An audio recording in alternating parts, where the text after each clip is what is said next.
Raja pada zaman dulu, mereka dapat uang dari mana? Mereka pajakin rakyat, kan? Mereka dapat uang. Uangnya dalam bentuk apa? Emas. Ya, perhatikan. Raja Salomo dulu, raja paling kaya yang pernah hidup di bumi ini. Itu uangnya dari emas. Apakah Salomo perlu berinvestasi? Jawabannya tidak. Dia tidak perlu berinvestasi, ya. Dan yang dia kasih upahnya, yang bekerja sama dia, misalnya dia beresin kereta kudanya, itu dikasih kepingan emas. Apakah yang kerjanya beresin kereta kuda itu harus jadi investor? Pakai kepingan emasnya? Enggak, karena kepingan emasnya itu sama. Emasnya itu scarce dan desirable. Semua orang pengen emasnya, itu sulit untuk didapatkan.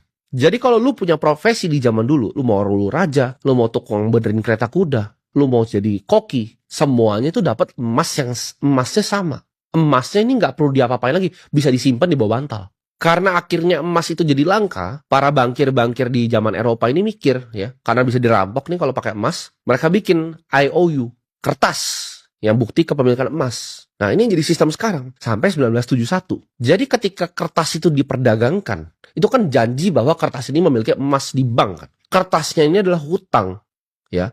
Jadi ini udah masuk ke sistem setan riba. Jadi kertasnya sendiri adalah udah riba. Udah tidak ada value-nya. Dibilang kadang-kadang janji doang ada emas. Tapi kalau kita fast forward ke 1971, Nixon tuh lepas gold standard. Ini bahkan kertas tadi yang dijanjiin emas itu udah nggak ada emasnya lagi. Jadi semua kertas yang lu punya di rumah itu udah nggak ada emasnya lagi.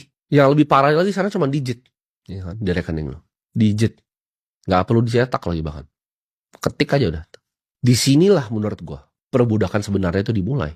Bukan zaman dulu. Zaman dulu semua orang dapat upah yang fair. Sekarang ini diketik nih, ya kan? Dia ketik ya, bank sentral. Pakai sistem distribusinya. Lu kerja di sana, gaji UMR ditransfer ke lu. Diketik bahkan. Nggak ada yang perlu nambang untuk emasnya. Kalian bayangin ya, dokter itu dengan gaji 100 juta. Itu buying powernya juga berkurang tahun depan. Kalau misalnya 10% aja diambil buying powernya dengan dia cetak digitnya. Jadi makin banyak digit yang dia ketik, makin gak berharga uang dokter yang digaji 100 juta itu. Lu mau tahu ya, ini gue 2 kali kejadian di hidup gue. Gue ke rumah sakit, ke dokter. Itu mereka kenal gue. Mereka ngomong, oh gue suka nontonin podcast lu, keren banget bro. Thank you banget, lu ngubah hidup gue. Dari gaji gue investasikan yang luar biasa. Kalau lu orang biasa ya. Lu bikin konten begini, terus lu denger begitu, lu bakal kayak, seneng gitu. Gua itu malah sedih, lu mau tau kenapa? Pikiran gua nih, ini dokter, ngapain nonton gua? Kenapa dia nggak fokus jadi dokter? Ini profesi mulia loh, ini nyembuhin orang. Kenapa dia harus jadi semi hedge fund manager? Kenapa dia harus ngerti apa itu indeks S&P 500? Itu nggak masuk di otak gua gitu loh.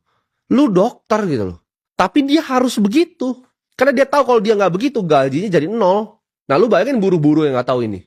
Lu semua yang gak tahu ini. Hasilnya apa? Makanya gue bilang, lu tuh bukan dilahirin miskin.